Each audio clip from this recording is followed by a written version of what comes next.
तो त्रिकोणमितीय टेबल को मात्र हम लोग 2 मिनट में निकालना सीख जाएंगे। तो देखिए कैसे निकालते हैं हम लोग 2 मिनट में, आइए समझते हैं। सबसे पहले इस तरह से सारणी बना लेंगे। यहाँ पे लिख लेंगे थीटा 0 डिग्री, 30 डिग्री, 45 डिग्री, ठीक है, 60 डिग्री और 90 डिग्री। और यहाँ पे साइन, कॉस, टैन, कोसेक, सेक और कॉट लिख लेंगे, ठीक है। आइए 0 लिख दिए यहाँ पे, और यहाँ पे जो है 30 डिग्री है, यहाँ पे पाई पाई पाई क्यों लिख दिए, तो आइए तो पाई यहाँ कितना कर देंगे, यहाँ पे देख लीजिए पाई को यहाँ पे कर देंगे हम लोग 6, पाई को यहाँ पे कर देंगे कितना 4, पाई को यहाँ पे हम लोग कर देंगे कितना 3, और पाई को यहाँ पे हम लोग कर देंगे 2, क्योंकि 30 डिग्री को पाई/6 भी लिखा जाता है, और 45 डिग्री को पाई/4, और 60 डिग्री को पाई/3 और 90 डिग्री को पाई/2। अब कहिए इसका मतलब क्या है, तो पाई का वैल्यू कितना होता है 180 डिग्री होता है त्रिकोणमितीय में, ठीक ना, त्रिकोणमिति में। तो 180 को 2 से भाग दिया तो 90 आ गया। उसी तरह से 180 को 3 से भाग दिया तो 60, 180 को 4 से भाग दिया तो 45, 180 को 6 से भाग दिया तो 30 आ जाएगा, ठीक है। तो ये एक्स्ट्रा चीज आपको ध्यान होना चाहिए, क्योंकि चैप्टर में कभी कभी क्वेश्चन इससे बन जाता है, ठीक है। आइए अब ये है सारणी, आपको किताब में ये सब चीज न दले होगा, इसे एक्स्ट्रा जानकारी आप इसे जान लीजिए, ठीक है। तो इस सारणी है, इसको कैसे भरेंगे इसे समझ लीजिए। सबसे पहले क्या करना है, टोपी पहना देना है, टोपी यानी रूट, रूट टोपी मतलब कथी, रूट, टोपी मतलब हो गया रूट, इतना समझ लीजिए। रूट हो गया, यहाँ पे 0 देना है, 1 देना है, 2 देना है, 3 देना है, और यहाँ पे कितना है 4, और सबको 4 से भाग दे देना है। सबको कैसे 4 से भाग दे देना है, 4 से सबको भाग दे देंगे, मात्र 2 मिनट में निकल जाएगा। 0 बटा समथिंग क्या होता है, तो 0 होता है, और रूट के अंदर 0 है तो कोई मतलब नहीं है, 0 ही बाहर निकल जाएगा। 1 का बाहर 1 निकलेगा, और रूट के अंदर 4 है तो बाहर कितना निकल जाएगा, 2 निकल गया, ठीक है। आइए 2 से 1 मरते कटेगा, ये 2 मरते हुए, तो 1 का बाहर 1 निकल जाएगा, 2 का तो बाहर नहीं निकलेगा रूट से, तो ये हो जाएगा रूट 2, ठीक है। रूट 3 नहीं निकलेगा तो रूट 3 हो जाएगा, और 4 का कितना निकल जाएगा 2, ये पूरा मरते 1 मरते कट जाए तो कितना हो गया, इसका 1 हो गया, ठीक है।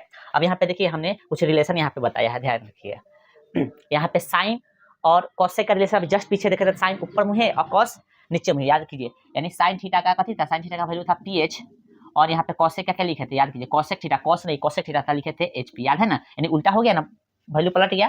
तो यहाँ पे कॉस का ध्यान रखिएगा, साइन का एन से जाएगा तो कॉस का एन से उल्टा रिलेशन होता है, वो एन से साइन का एन से गया तो कॉस का एन से चलेगा। तो आइए यहाँ भर दीजिए 1 हो गया, यहाँ पे भर दीजिए रूट 3 बटा, तो यहाँ पे 1 बटा रूट 2, और यहाँ पे 1 बटा 2, और यहाँ पे 0। ध्यान रखिएगा जो एन से और एन से, यानी एगो इधर से है वो इधर से, इस तरह का रिलेशन है कि उसका 45 डिग्री बराबर होगा। देखिए दोनों का 45 डिग्री बराबर है। आइए टेन का क्या होता है, टेन का फॉर्मूला होता है, ध्यान रखिएगा टेन का फॉर्मूला क्या होता है, टेन थीटा बराबर होता है, ठीक ना, साइन थीटा, और बटा में होता है कॉस थीटा। ये आगे रिलेशन हम आपको लिखाएंगे। यानी कहने का मतलब साइन को कॉस से भाग देगा तो टेन का वैल्यू निकल जाएगा एकदम, ठीक है। तो मान लेते हैं बटा का काम कर देगा तो 0 बटा 1 कितना हो जाएगा, यानी 0 बटा 1 कितना हो जाएगा, इसको ऐसे लिख सकते हैं, नहीं ऐसे नहीं लिखेंगे, क्या लिखेंगे 0 लिखेंगे, ठीक है, तो 0 लिख देंगे, ठीक है। अभी बटा का काम कर रहा है तो मान लीजिए 1 बटा 2 को रूट 3 बटा 2 से भाग दीजिएगा, यानी 1 बटा 2 को रूट 3 बटा 2 से भाग दीजिएगा, तो इसे कट जाएगा तो 1 बटा कितना बचेगा, रूट 3, ठीक है। आई होप कि समझ गए, पूरा कट गया तो कितना हो गया, 1 बच गया। फिर यहाँ देखिए बटा का काम कर रहा है तो रूट 3 बटा में 2, 1 बटा में 2, तो 2 से 2 कट गया तो कितना हो गया, रूट 3 बटा में 1, बटा का 1 का कोई वैल्यू नहीं है, 1 बटा 0, 1 बटा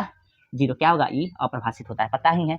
अब जो है देखिए कॉसेक क्या है, तो कॉसेक निकालना है तो साइन को पलट दीजिए, साइन को पलट दीजिए। देखिए यहाँ पे साइन कॉसेक में रिलेशन क्या है, पलटा पलटी, यानी ऊपर ऐसे और ऐसे, तो साइन की वैल्यू को पलट देंगे कॉसेक का निकल जाएगा, ठीक है। साइन का क्या है 0 है ना, कुछ तो बटा में पलटिए तो 1 बटा 0 हो जाएगा, 1 ऊपर 0 नीचे, 1 ऊपर 0 नीचे क्या हो जाएगा, अप्रभाषित हो जाएगा, अभी जस्ट बताए, ठीक है ना। फिर यहाँ देखिए इसको पलटिए तो 2 ऊपर 1 नीचे, रूट 2 को पलटिए तो रूट 2 ऊपर 1 नीचे, तो रूट 2 नीचे, नीचे जो है 1 नहीं लिखा जाता है, फिर इसको पलटिए तो 2 ऊपर और रूट 3 नीचे, 1 को पलटिएगा तो 1 क्या आएगा।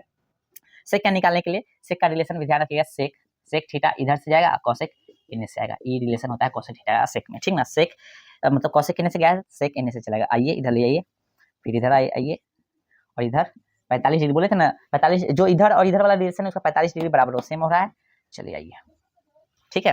अब कॉट का क्या है, तो टेन का रिलेशन है, कॉट का रिलेशन देखिए, टेन कॉट कितने हैं, टेन कॉट ऐसा भी जा सकता है, ऐसा भी, या ऊपर नीचे पलट के भी लिख सकते हैं। तो टेन इनने से गया है तो कॉट इनने से चलेगा। आइए ये हो गया, ठीक है, रूट 3 1 देखिए 45 डिग्री बराबर होना गया, 1 बटा रूट 3, और यहाँ पे ये हो गया 0। तो ये था आपका त्रिकोणमिति का सारणी, ठीक है। आई होप कि आपको समझ में आ गया होगा, नहीं समझ में आया तो कमेंट आप कर सकते हैं।